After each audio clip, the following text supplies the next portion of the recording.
Very good evening everyone, कैसे हैं आप सभी लोग।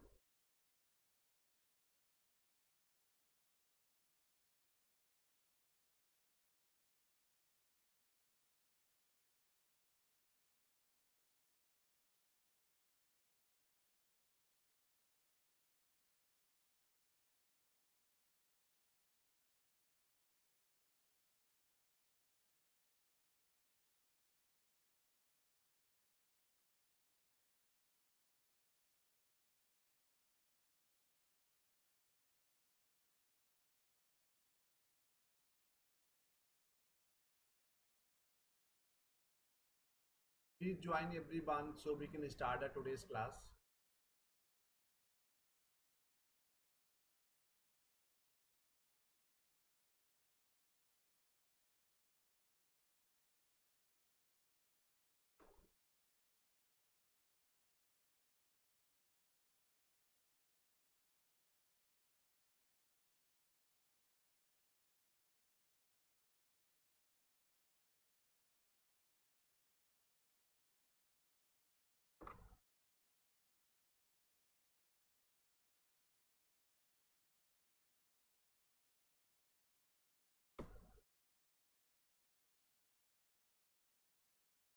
Today's topic is all about attitude की अगर हम लोग बात करेंगे तो जल्दी से सभी लोग जुड़ जाइए लाइव ताकि सेशन को स्टार्ट किया जा सके।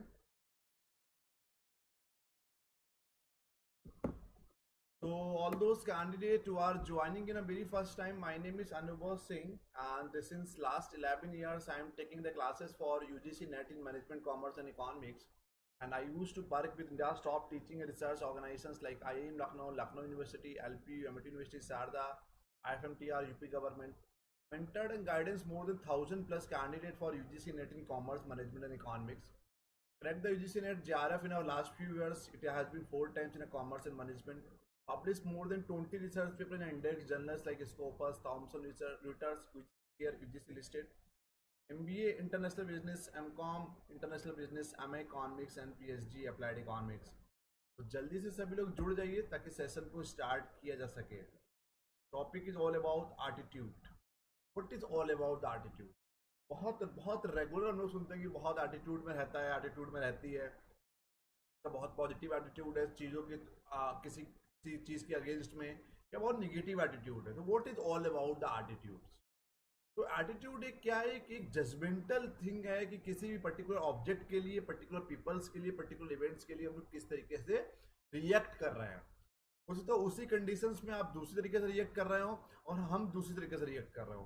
तो attitude is the evaluative statement, is a evaluative statement और judgement concerning the object, peoples और इवेंट। क्लियर?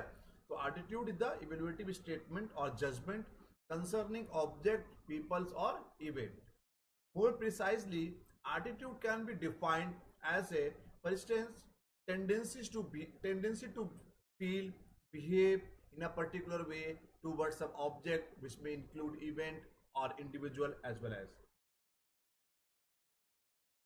तो किस तरीके से हम लोग किस परिस्थितियों में कैसे किसी ऑब्जेक्ट के लिए, किसी इंडिविजुअल्स के लिए, किसी इवेंट के लिए किस तरीके से हम लोग रिएक्ट कर रहे हैं, कैसे बिहेव कर रहा है, that is all about the attitudes. Attitude can be characterize in a 3 way. 3 तरीके से हम एटीट्यूड समझाने की कोशिश करेंगे आपको। The first, tend to persist unless something is done to change them. Okay. Second है, attitude can fall anywhere along a continuum from very favorable to very unfavorable. And third, attitudes are directed towards some object about which a person has feeling, sometimes called affect and beliefs. So attitude is all about the evaluative statement or judgment concerning the object, peoples or event, how actually you are reacting or behaving towards particular objects, a particular event, a particular individual. That is all about the attitude. Attitude can be positive, attitude can be negative, totally depending on the certain circumstances, certain situation and certain individuals. How actually आप किसी particular चीज के लिए towards कैसे आप react कर रहे हैं, कैसे बिहेव कर रहे हैं। बोले इंडिविजुअल्स की हम लोग इसमें बात कर सकते हैं, किसी इवेंट की बात कर सकते हैं, हम लोग किसी ऑब्जेक्ट की बात कर सकते हैं। तो that is all about the totally evaluative और judgemental thing. An attitude is a hypothetical construct, and attitude is a hypothetical construct that represent an individual degree of like or dislike for an item. Attitude are generally positive or negative views of a person, place, things, or event. This is often refers to as an attitude object. People can also be conflicted or ambivalent towards an object, meaning that they simultaneously possess the both positive and negative attitude toward the items in a question. तो attitude is totally एक hypothetical एक परिकल्पना, इसको hypothetical को बोलते हैं परिकल्पना, hypothesis को. So an attitude is a hypothetical construct that represent an individual degree of liking or disliking for an item. So it totally depending on the individual's liking or disliking, whether you are liking or disliking, is totally depending on the individual to individuals, depending on the person to person. तो attitude और generally positive और negative views of a person, किसी इंसान का ये positive और negative views हो सकते हैं. प्लेस, थिंग्स और event, this is often refers to as a attitude object. Clear? People can also be conflicted or ambivalent towards an object, meaning that they simultaneously possess both positive attitudes and negative attitude toward the items in a question. Further attitudes को define करेंगे हम लोग. Attitude can be होता नहीं ABC, affective, behavioral and cognitive. Evaluative statement or judgment concerning object, peoples or event. Yeah. Sorry. So attitude, it can be evaluative judgment. I've already told you concerning object, peoples or event. So it can be cognitive attitude, affective attitude or behavioral attitudes.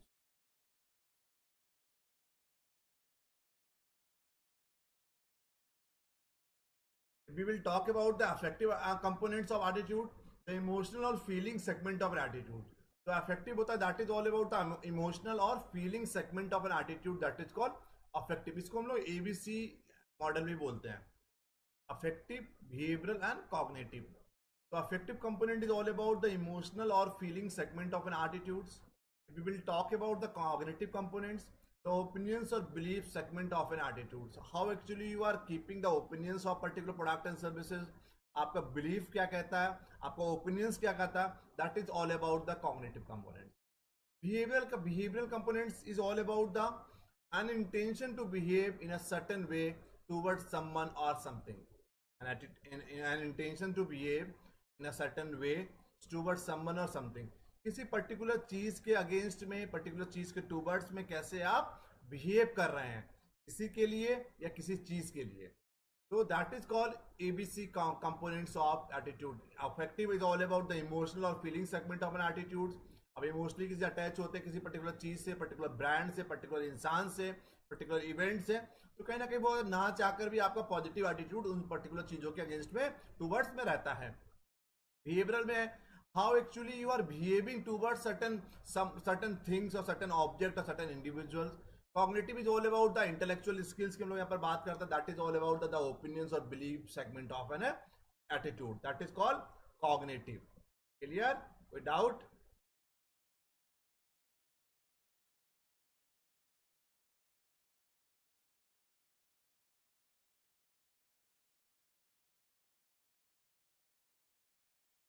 आगे अगर हम लोग बात करेंगे तो एक collect job satisfaction attitude को यहाँ पे हमने डिस्क्राइब किया है, collection of positive and negative feeling that an individual hold towards his और हर जॉब, उसको बोलते हैं जॉब सेटिस्फैक्शन. जॉब इन्वॉल्वमेंट की बात करेंगे, टाइप्स ऑफ एटीट्यूड में कुछ लोग जॉब सेटिस्फाई होते हैं. Job involvement, identifying with the job, actively participating in it, considering performance important to the self worth. ठीक है, इसको बोलते हैं identifying with the job, actively participating in it, हम लोग पार्टिसिपेट कर रहे हैं, and considering performance important to the self worth, that is called job involvement. अगर हम लोग ऑर्गेनाइजेशनल कमिटमेंट की बात करते हैं एटीट्यूड्स के आगे रेफरेंस में, identifying with a particular organization and its goal and wishing to maintain relationship या membership in the organizations, that is called organizational commitment. So firstly we have to be identified with a particular objective, and it's we have to be try to identify the goals of particular concern object organizations, and wishing to maintain the membership in the organization. That is called organizational commitment. पहला आया the theory of cognitive dissonance. Cognitive dissonance क्या होता है, हम लोग consumer behaviour marketing में भी पढ़ते हैं. कंज्यूमर बिहेवियर में भी हम लोग कॉग्निटिव डिसोनेंस पढ़ते हैं. अगर हम लोग यहाँ पर बात करेंगे तो कॉग्निटिव डिसोनेंस की अलग डिफिनेशन होगी. मार्केटिंग में हम लोग क्या पढ़ते हैं कि कस्टमर है, कस्टमर ने जो भी परसीव किया था, कोई प्रोडक्ट खरीदने गए आप, प्रोडक्ट खरीदने से पहले आपने जो परसीव किया था और what actually you have received, तो what actually you have expected और what actually you have received, the difference between both of them, that is called cognitive dissonance. मतलब आपने सोचा था कि आपको अगर पर्टिकुलर प्रोडक्ट आपने यूज किया तो आपने खरीदने से पहले आपने उसको एक आपकी एक्सपेक्टेशन थी कि प्रोडक्ट इस तरीके से बिहेव करेगा, but after consuming that particular product and services आपको लगता है कि उस तरीके से प्रोडक्ट ने बिहेव या उस तरीके का प्रोडक्ट रिस्पॉन्स नहीं किया. तो the gap between both of them, the gap between expectations and the what we call the what the value you have received, the gap between both of them, that is called cognitive dissonance. That is all about the consumer behavior के perspective से हम लोग बात करते हैं. भाई हम लोग अगर यहाँ पर थ्योरी ऑफ कॉग्निटिव डिसोनेंस की बात करेंगे एटीट्यूड के परस्पेक्टिव से, एनी इनकॉम्पिटिबिलिटी बिटवीन टू और मोर एटीट्यूड्स और between behaviour and attitude is called cognitive dissonance. तो एनी इनकॉम्पिटिबिलिटीज बिटवीन टू और मोर एटीट्यूड, दो या दो से ज्यादा लोगों के बीच का एटीट्यूड्स के या between behaviours and attitude, that is called cognitive dissonance. ठीक है. अब यहाँ पर मान लो दोनों लोगों का एटीट्यूड मैच नहीं कर रहा, उन दोनों के एटीट्यूड के बीच में जो गैप है, इनकम्पिटिबिलिटीज है, उसको हम लोग बोलते हैं कॉग्निटिव डिसोनेंस. अब आया desire to reduce the cognitive dissonance. किस तरीके से आप कॉग्निटिव डिसोनेंस को desire to reduce the dissonance, किस तरीके से आप इसको रिड्यूस कर सकते हैं. Importancy of element creating the dissonance. पहले आपको पता होना चाहिए किन कारणों की वजह से ए और बी दो इंसान है, इन दोनों के बीच में डिसोनेंस क्यों हो रहा है. डिसोनेंस मतलब डिससेटिस्फैक्शन या differences in attitude, that is called cognitive dissonance. तो importancy of the element we have to be find out the element, किस एलिमेंट की वजह से इन दोनों के बीच में डिसोनेंस हो रहा है. इसको बोलते हैं हम लोग इंपॉर्टेंसी ऑफ एलिमेंट्स और क्रिएटिंग डिसोनेंस. तो पहले आपको जिस पर्टिकुलर चीज की वजह से, पर्टिकुलर एट्रीब्यूट्स की वजह से डिसोनेंस हो रहा है, firstly you have to be find out those element और उसकी इंपॉर्टेंसी पता करनी पड़ेगी. सेकेंड है degree of individuals influences over element. फिर आप देखेंगे कि एक इंडिविजुअल इंसान का उस पर्टिकुलर एलिमेंट के ऊपर कितना इन्फ्लुएंसेस है. कोई बहुत ज्यादा इन्फ्लुएंस होगा, कोई कम इन्फ्लुएंस होगा. तो degree of individual influences over element होगा, उससे भी हम लोग अगर पता चल जाएगा तो हम लोग कॉग्निटिव डिसोनेंस को कम कर सकते हैं. फिर rewards involve in dissonance. Dissatisfaction क्यों हो रहा है, is there any certain rewards are giving to both the parties. तो दैट इज द थिंग कि डिजायर टू रिड्यूस डिसोनेंस किन किन कारणों की वजह से डिसोनेंस को कम कर सकते हैं. Importancy of element creating dissonance, degree of individuals influences over element, rewards involve in dissonance.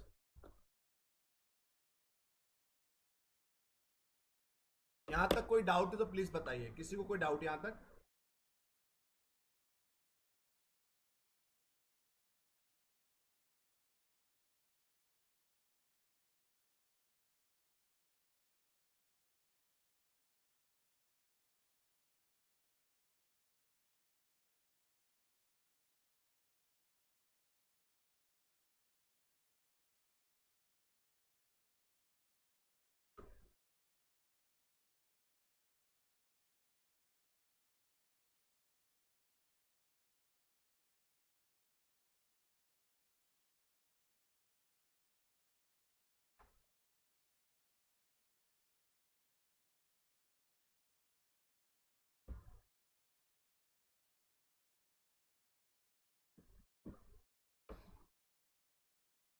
Further the measuring the AB relationship.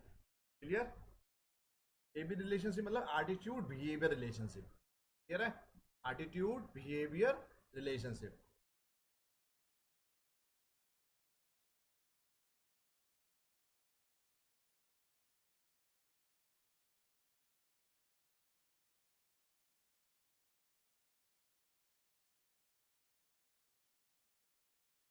measuring the AB relationship or attitude behavior relationship. Recent research indicate that attitude A significantly predict the behavior when moderating variables are taken into the account. तो यहाँ पर recent research ने बताया है कि attitude significantly predict the behaviour, मतलब easily हम लोग एटीट्यूड से किसी इंसान के बिहेवियर को प्रिडिक्ट कर सकते हैं when moderating variables are taken into the account. अगर हम लोग मॉडरेटिंग वेरिएबल्स को साथ में लेकर चलते हैं तो easily we can predict the behaviour of the individuals. Attitude से हम लोग किसी इंसान के बिहेवियर को पता लगा सकते हैं अगर मॉडरेटिंग वेरिएबल को साथ में लेकर चलते हैं। तो what are the those moderating variables we have? तो पहला हो गया importancy of the attitude, specificity of attitude, accessibility of the attitude, social pressure of the individual, direct experience with the attitude. So what are the moderating variables? If these variables are combined, then what actually you can do, you can predict the behavior while talking about the attitude, while analyzing about the attitude. तो attitude से behaviour को हमको predict करने के लिए यहाँ से question पूछा भी गया है कि मॉडरेटिंग वेरिएबल्स कौन कौन से होते हैं। वेरी इंपॉर्टेंट है, इसको नोट कर लीजिए। और हमने आपको कल तक की जितने भी 17 लेक्चर हो चुके हैं, जितने भी लेक्चर हुए हैं अभी तक की सभी की पीपीटी आप लोगों को भेज चुके हैं, जो पेड ग्रुप है उसमें, ठीक है। और नोट्स सब भेज दिए गए हैं और लगातार कंटिन्यू आपको नोट्स भेजते रहेंगे जो बच्चे भी पेड ग्रुप में ऐड ऑन है। क्लियर है? तो आगे आप आज जो समझ गए मॉडरेटिंग वेरिएबल्स कौन है। Firstly we have to be analyse या we have to be know what are the importancy of the attitude. Attitude की इंपॉर्टेंसी क्या है, स्पेसिफिसिटी क्या है, एक्सेसिबिलिटी ऑफ द एटीट्यूड क्या है, social pressure on the individuals क्या होगा, और direct experience with the attitude क्या होगा। That is all about the AB relationship पता करने के लिए आपको अगर एटीट्यूड का बिहेवियर को प्रिडिक्ट करना है एटीट्यूड के साथ, तो you have to be more concern about this moderating variables. What are this moderating variables? Importancy, specificity, accessibility, social pressure on the individuals, and direct experience with the attitude. And next, what is all about the self-perception theory? Attitude are used after the fact to make sense out of an action that already occurred. So attitude are used after the fact to make the sense out of an action that had already occurred. That is called self-perception theory. Clear?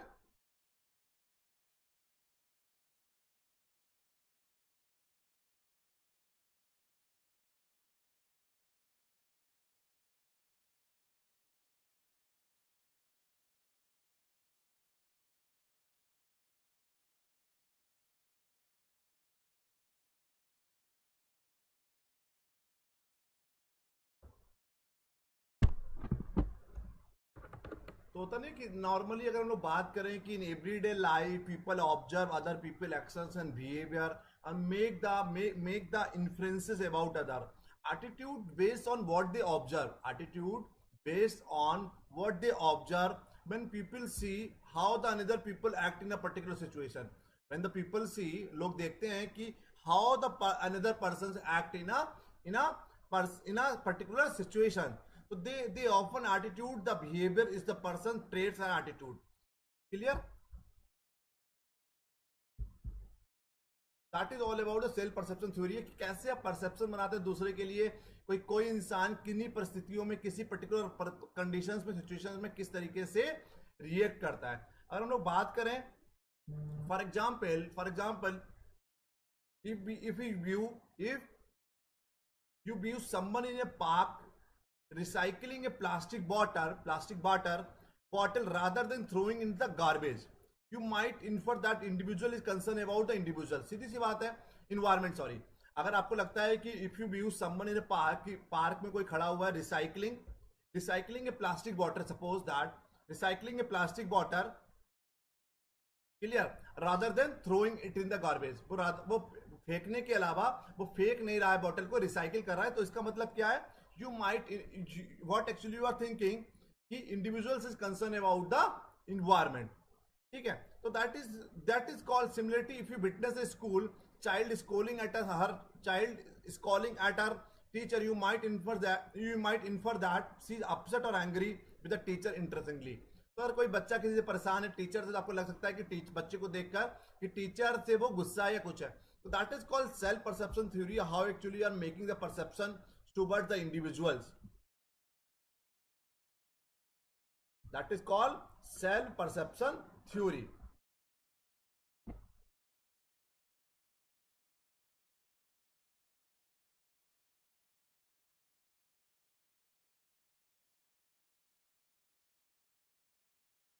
Attitude are used often after the fact to make sense out of an action that already been occurred. कोई ऐसा कोई काम हो गया, उसके बाद आप किसी चीज को एनालाइज करने की कोशिश करते हैं, that is called attitude.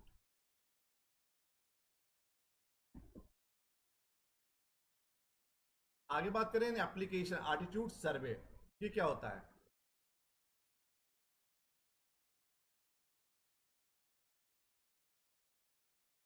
eliciting the responses from employees through questionnaires about how they feel about their job, work group, supervisors in the organization. Attitude survey अगर हमको लेना है तो हम लोग रिस्पॉन्सेस ले सकते हैं क्वेश्चनियर फिल करवा के कि वो अपने job, how they feel about their job, work group, supervisors and the organization. That is all about attitude survey. तो मतलब जैसे कि 5 for strongly agree, 4 for agree, 3 for undecided और neutral. You can put it down neutral. मतलब as per the Likert scale, you can take it down the attitude survey. 2 for disagree, 1 for strongly disagree. मतलब the company is pretty good place to work. आप 5 में से 1 से लेकर 5 तक rating दे सकते हैं. I can get hired in this company if I make the effort. The company wage rate are competitive with those of other companies. Employees promotion decisions are handled fairly. I understand the various fringe benefit the company offers. My job makes the best use of my abilities. My workload is challenging but not burdensome. I have trust and confidence in my boss. I feel free to tell my boss what I think. I know what my bosses expect to me. तो इसको normally आप 5 4 5 4 3 2 5 4 3 2 ऐसे rating दे सकते हो. अब आया attitude and work force diversity. What is all about the work force diversity? So training activities that can reshape the employer's attitude concerning about the diversities. तो diversities मतलब अलग अलग रेस के, अलग अलग रिलीजन्स के, अलग अलग स्किल्स के लोग जॉब करते हैं. तो training activities that can रिसेप the employees attitudes concerning about the diversities. अगर हम लोग प्रॉपर ट्रेनिंग प्रोवाइड करेंगे तो that might रिसेप the employees attitude concerning about the diversities. पहला participating in the diversity training that provide for self evaluations and group discussions. participating in diversity training हमको provide करनी चाहिए, provide for जो आपको अपने self evaluations और group discussion के बारे में बताएगी. Volunteer work in a community and social serve centre without individuals of diverse background. Volunteer work in a community and social serve centre without individuals of diverse background. Next हो गया exploring the print and visual media that recount and portray diversity issues. तो ऐसे कुछ हम लोग print और visual media के through कुछ दिखाने की कोशिश करेंगे जो एक डाइवर्सिटी इश्यूज से ओवरकम कर सकते हैं. तो attitude and work force diversity को अगर आपको कम करना है तो एटीट्यूड कैसे आपका वर्क फोर्स डाइवर्सिटी इसको कैसे हम लोग इंप्रूव कर सकते हैं. अगर आपको एक प्रॉपर ट्रेनिंग प्रोवाइड करेंगे तो training activities that can reshape employees attitude concerning the diversity. Clear?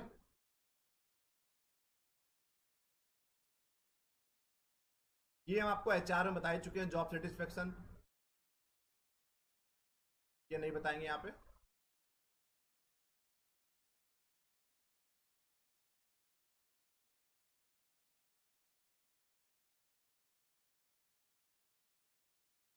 आगे हम लोग बताएंगे कि अब फर्दर हम लोग बात करते हैं कि और हमने डिफाइन किया एटीट्यूड को कि एटीट्यूड और judgement develop on the ABC model affect behaviour and cognitive.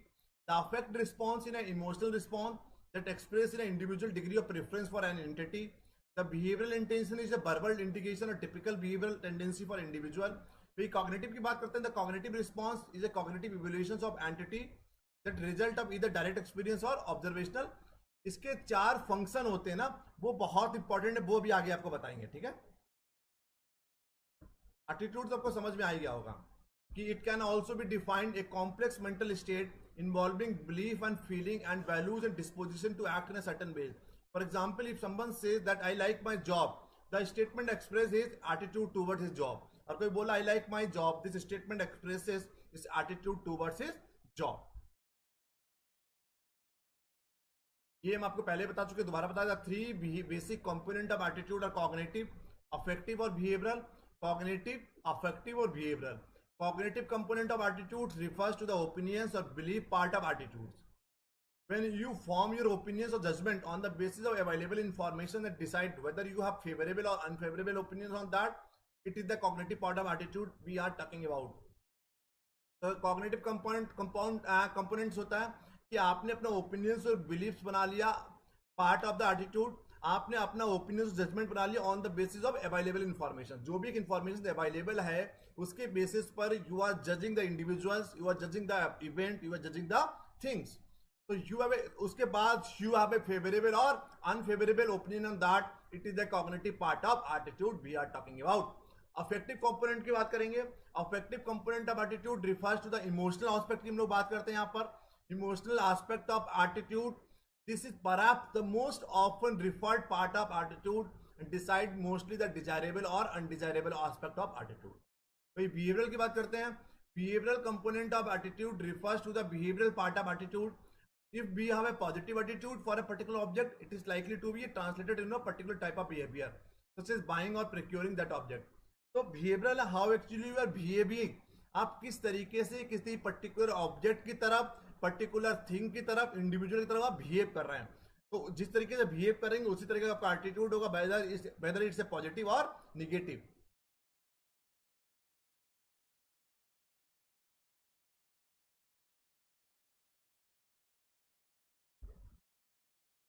अब आया functions of attitude. Most important है.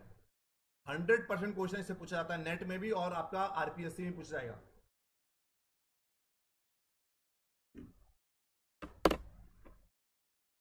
यहां तक कोई डाउट हो तो बताइए. According to the CATS, attitudes serve 4 important functions from the viewpoint of organizational behavior. These are as follows: the adjustment functions, ego defensive functions, value expressive functions, and the knowledge functions.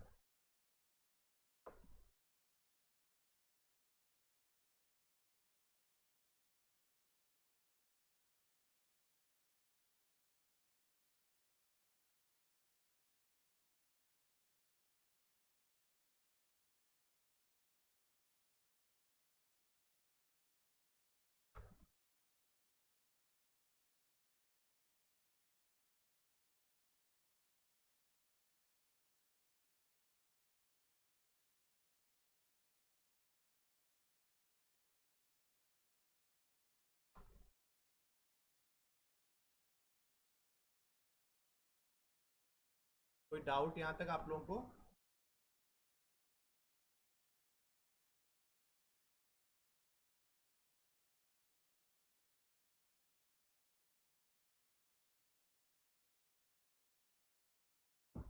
Further, the functions of attitude, we have 4 functions according to the CATS, KATZ.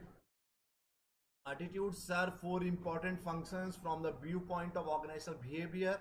These are as follows: the adjustment function, ego defensive, value expressive, knowledge function. पहला है the adjustment function. Attitude often, नाम से समझ में आ रहा है कि adjustment करना है आपको. Attitude often help people to adjust to their work environment. एक इंसान का एटीट्यूड ही होता है जो इंसान को मदद करता है, एक इंडिविजुअल इंप्लॉयज को मदद करता है कि वो अपने वर्क एनवायरनमेंट के अकॉर्डिंगली खुद को एडजस्ट कर ले. When employees are well treated, जब इंसान को, एम्प्लॉयज को हम बहुत अच्छी तरीके से ट्रीट करते हैं, when employees are well treated, they are likely to develop a positive attitude. जब इंसान को, एक एम्प्लॉयज को अच्छी तरह से ट्रीट करेंगे, they are likely to develop a positive attitude towards management and the organization. Simple सी बात है. जब इंसान को अगर ठीक तरीके से ट्रीट करेंगे तो वो अच्छी तरीके से क्या करेगा, उसका एटीट्यूड भी पॉजिटिव रहेगा towards management and the organization. When employees are criticized, when employees are criticized and given a minimal salary, जब उसको मिनिमम सैलरी देंगे, क्रिटिसाइज करेंगे, they are likely to develop a negative attitude towards management and the organization. Simple सी बात है ये. These attitudes helps employees adjust to their environment, are a basis for future behavior.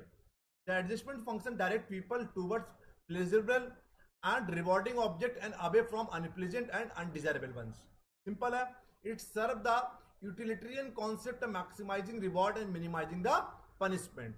Thus, the attitude of consumers depend to a large degree of their perception of what is needed, satisfying, and what is punishing.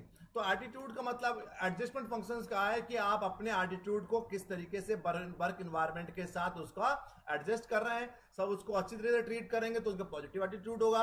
सब बेकार तरीके से treat करेंगे, criticise करेंगे employees को, तो उनका negative attitude होगा. यही एटीट्यूड एक मदद करता है. This attitude help the employees adjust to their environment, कि आप फ्यूचर में कैसे बिहेव करना है आपको. इसी वजह से, इन्हीं सब कारणों की वजह से, इन्हीं सब की वजह से आप फ्यूचर में कैसे बिहेव करना, एटीट्यूड आपको पता चल जाता है. The adjustment function direct people toward pleasurable and rewarding object and away from unpleasant and undesirable ones. That is all about the adjustment function. अब बात करेंगे ईगो डिफेंसिव फंक्शन. सेकंड है ego defensive function. The ego defensive function refers to the holding attitude that protect our self-esteem or that justify action that make us feel guilty. The ego defensive function refers to holding attitude that protect our self-esteem or justify action that make us feel guilty. This function involve psychoanalytic principles where people use defense mechanism to protect themselves from psychological harm. For example, इसमें एक example सब समझने की कोशिश करिए कि एक older manager, एक पुराना मैनेजर है, whose decisions are continuously challenged by a younger subordinate managers may feel that the latter is brash, cocky, immature and inexperienced. In truth, the young subordinate may be right in challenging the decision, but the older managers may not be very effective leader and may constantly make poor decisions. On the other hand, the older manager is not going to admit this, but will try to protect the ego by blaming the other party. समझ गए? तो ego defensive में अपनी ego को defence कर रहे हैं, ego को प्रोटेक्ट कर रहे हैं. एग्जाम्पल से समझाने की कोशिश किया हमने आपको कि एक ओल्डर मैनेजर जिसके डिसीजंस लगातार कंटिन्यूसली क्रिटिसाइज कर रहा है, किए जा रहे हैं, बेकार डिसीजंस हैं. जो यंगर सबऑर्डिनेट्स है, जो नया एक यंग मैनेजर है, वो लगातार उसको लगता है कि जो ओल्डर मैनेजर है उसके डिसीजन खराब है, कंपनी के लिए खराब है, कंपनी की प्रोडक्टिविटी के लिए खराब है. बट उसके बाद भी ओल्डर मैनेजर उन बातों को एडमिट नहीं करता. Older manager might not be very effective leader, उसके और पुअर डिसीजन कर रहा है, पुअर डिसीजन ले रहा है, उसके बाद भी older manager is not going to admit this but will try to protect the ego. वो अपनी ईगो को डिफेंस कर रहा है, ईगो को प्रोटेक्ट कर रहा है. इसको बोलते हैं ego defensive function. Clear? Value expressive. Whereas the ego defensive attitude are formed to protect a person's self image. उसमें हम लोग प्रोटेक्ट करते हैं सेल्फ इमेज को. Value expressive attitude enable the expression of the person's centrally held values. Central values tend to establish our identities, gain us social approval, thereby showing us who we are and what we stand for. तो एक होता नहीं कि value expressive है हम लोग. तो where ego defensive आप प्रोटेक्ट की बात करते हैं, सेल्फ इमेज को प्रोटेक्ट करने की बात करते हैं, डिफेंसिव हो जाते हैं. बट वैल्यू एक्सप्रेसिव एटीट्यूड करते हैं, जो सेंट्रली हेल्ड वैल्यूज होती हैं उनके अकॉर्डिंगली हम लोग काम करते हैं. तो central values tend to establish our identity, अपनी पहचान बनाते हैं. And gain a social approval, एक सामाजिक अप्रूवल मिलता है. Thereby showing us who we are and what we stand for. हमको पता है हम लोग कौन, हम लोग किसके लिए बने हैं. अगर आपको पता है कि यू आर, अगर एक ऑर्गेनाइजेशन में काम कर रहे हैं, एक ऑर्गेनाइजेशन ऐसा है जो सोसाइटी को सर्व करने के लिए बना है, तो आपको अपनी टाटा है, टाटा का मेन काम प्रॉफिट मैक्सिमाइजेशन नहीं रहता है, जो सर्व द सोसाइटी रहता है. तो आपको पता होना चाहिए कि who we are, what we stand for. आपको पता है कि you are basically for, not for profit maximization but basically for to serve the society. तो दैट इज कॉल्ड, आपको अपनी सेंट्रली वैल्यू हेल्ड, सेंट्रली जो वैल्यूज हैं, सेंट्रल वैल्यूज हैं, उनके अनुसार आपको काम करना चाहिए. तो some attitude are important to a person because they express value that are integral of that person self concept. Therefore, consumer adopt certain attitude to translate their values into something more tangible and easily expressed. Our value expressive attitude are closely related to the self concept. भाई self concept खुद के नजरिया के अनुसार हम लोग काम करेंगे, क्या सही है क्या गलत है. On one whose central values is freedom, the individuals may express very positive attitude toward the decentralization of the authority in the organization, flexible work schedule and relaxation of the dress standard. तो कहीं ना कहीं एक जिसकी central value और freedom है, एक individual एक बहुत पॉजिटिव एटीट्यूड अपना दिखाता है कि एक अथॉरिटी का डिसेंट्रलाइज कर दिया, फ्लेक्सिबल वर्क शेड्यूल कर दिया, ड्रेस ड्रेस शेड्यूल में या ड्रेस स्टैंडर्ड में रिलैक्सेशन दे दिया। तो that is all about the value expressive. इसमें आपको पता होना चाहिए कि आप क्यों हो, हु वी आर, हम कौन है, what we stand for. Last हो गया the knowledge function.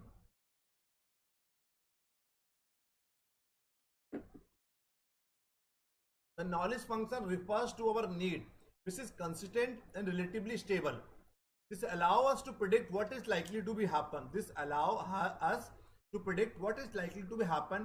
So give us a sense of control. हमको पता चल जाता है कि प्रिडिक्ट कर लेते हैं कि क्या होने वाला है, तो इसको give us a sense of control.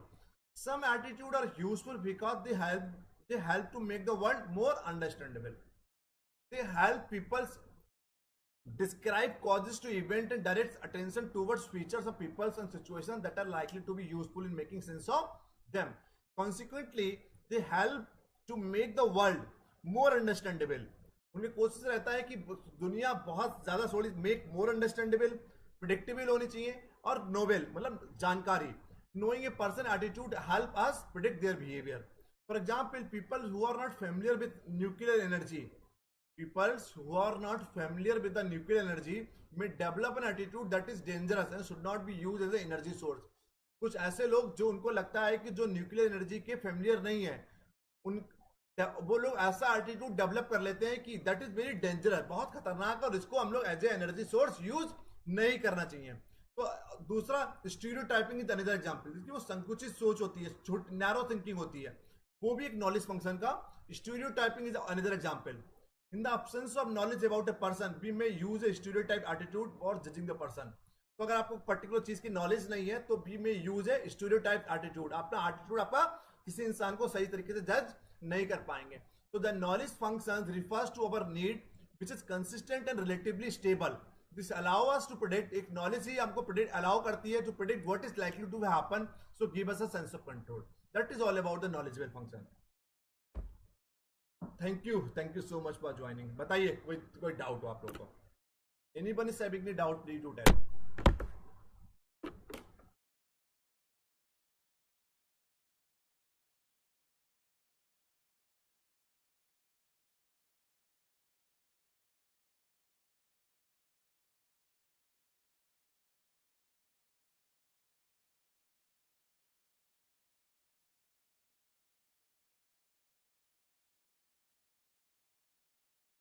किसी को कोई डाउट हो तो बताइए।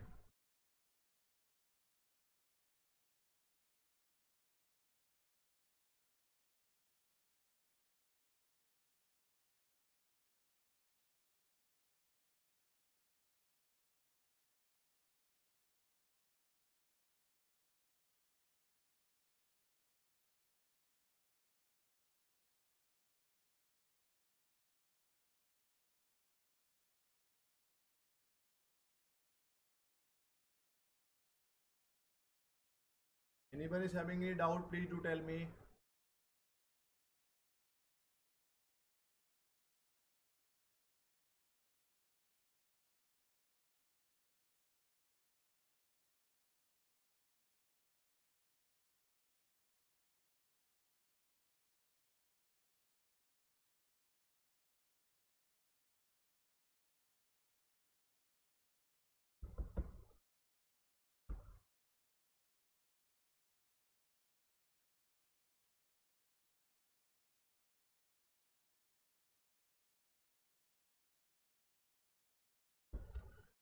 किसी को कोई डाउट हो तो please do tell me, otherwise we have to be concluded today's class.